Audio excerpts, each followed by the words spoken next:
안녕하세요. 주성한의원입니다. 최근에 감염병 우려로 인해서 외부 활동을 많이 못하시고 운동도 많이 못하게 되면서 살이 찌고 몸이 무거워진 분들 많으실 겁니다. 이렇게 체중이 늘어나더라도 보통은 아랫배를 주변으로 나오는 경우가 많은데 최근에 이렇게 유난히 윗배가 볼록 튀어나와서 곤란해 하시는 분들도 많습니다. 특히나 이 윗배 나오신 분들은 식사를 하고 나면은 이렇게 윗배가 너무 심하게 튀어나오고 그러다 보면은 속이 또 더부룩하거나 불편한 느낌이 드는 경우들도 있는데요. 오늘은 이렇게 윗배가 튀어나오는 이유와 해결 방법에 대해서 알아보도록 하겠습니다. 먼저 윗배가 나온다는 것은 기본적으로 내장이 빵빵해지는 것으로 볼 수가 있겠는데요. 배꼽을 기준으로 해서 배꼽 위쪽에 있는 윗배가 나오는 증상은 이 위장이 팽창한 경우가 많을 것이고, 배꼽 아래쪽에 있는 아랫배 쪽 증상은 주로 대장에 가스가 차 있는 경우가 많을 겁니다. 다음으로는 이 동반되는 증상에 따라서 구별해보는 방법도 있겠는데요.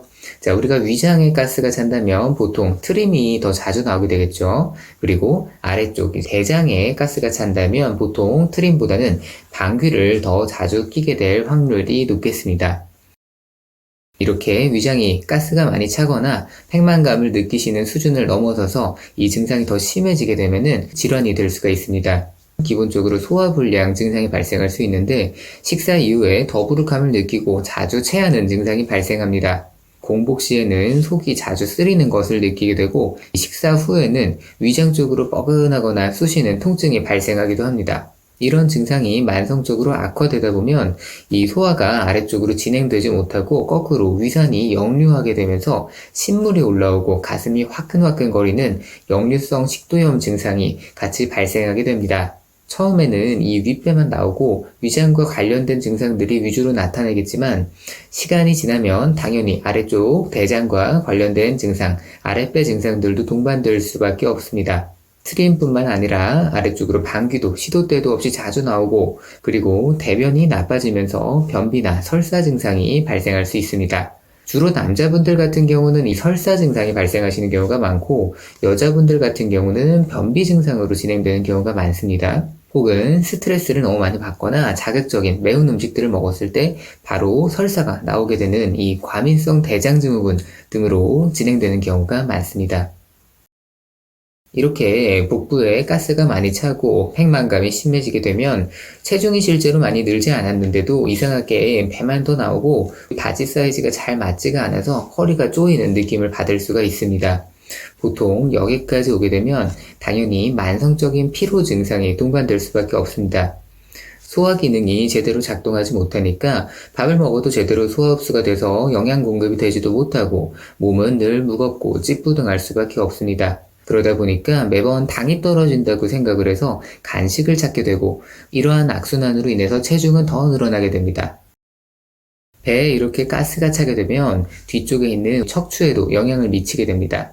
보통 배가 안 좋다 보면 등이나 허리가 자주 뻐근하고 결리고 아프고 이런 증상이 발생하는데요. 그러면서 위쪽으로는 뒷목이나 어깨도 자주 뭉치고 두통이나 어지럼증이 발생하기도 합니다. 처음에는 배가 이렇게 튀어나오는 증상이었지만 전신적인 문제로 이어져서 건강 상태가 나빠지게 된 것인데요. 이런 환자분들이 최근에 매우 많습니다. 이런 증상이 발생하게 되는 계기는 처음에는 대부분 과로, 스트레스, 그리고 불규칙한 생활 등으로 인해서 발생하게 되는데, 특히 여기에 음주나 흡연 등을 동반하고 계시다면 더욱 빨리 심해질 수밖에 없습니다. 따라서 이 윗배가 나오는 증상이 심해졌을 때 해결 방법은 단순하게 덜 먹고 다이어트를 해서 배가 들어가게 하는 것은 조금 어려울 수도 있습니다.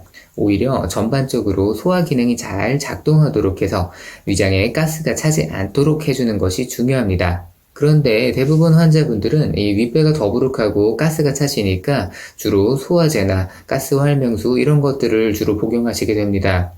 그러다 보니까 1년 내내 소화제를 달고 산다고 말씀하시는 분들도 많고요. 근데 이렇게 임시적인 방법으로는 사실 해결이 어렵고, 오히려 소화제를 늘 달고 살게 되면 소화 기능이 더 약해지게 되는 경우도 많습니다.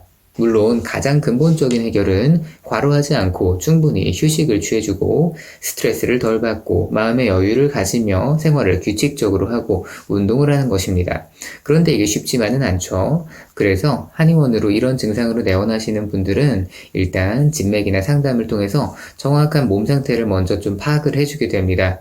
비슷한 증상이더라도 몸 상태가 다른 경우가 굉장히 많습니다. 그렇기 때문에 환자분의 증상이나 체질에 따라서 필요한 치료가 들어가야 합니다. 보통 가벼운 경우에는 복부나 손발에 혈자리를 사용해서 순환침 요법을 시술하고 그리고 보험 적용이 되는 과립제 한약을 처방드리는 경우가 많습니다. 일시적으로 윗배가 빵빵하고 더부룩하거나 체기가 있을 때는 이런 방법으로도 관리가 잘 됩니다. 그런데 만성적인 경우에는 이러한 방법만으로는 해결이 어려운 경우도 많습니다.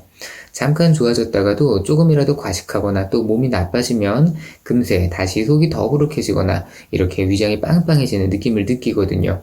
이러한 경우는 한약 처방을 통해서 조금 더 적극적으로 소화 기능을 다스려주기도 하고요. 그리고 이렇게 침과 한약 이외에도 척추 교정을 통해서 윗배가 나오는 증상을 해결해 줄 수도 있습니다. 대개 이런 분들은 등이 이렇게 많이 굽고 어깨가 굽어진 자세를 가지는 경우들이 많거든요. 굽어진 등을 펴주는 추나요법을 기본으로 해서 전체적인 척추의 밸런스를 잡아주는 것도 도움이 될 때가 많습니다. 자, 오늘은 여기까지 윗배가 나오는 이유와 해결 방법에 대해서 진료실에서 자주 보게 되는 사례를 중심으로 설명드려 봤습니다. 만약 이러한 증상이 지속되신다면 그때마다 소화제 복용으로 대충 넘어가지 마시고 꼭 제대로 상담받고 진찰해 보시면 좋겠습니다. 감사합니다.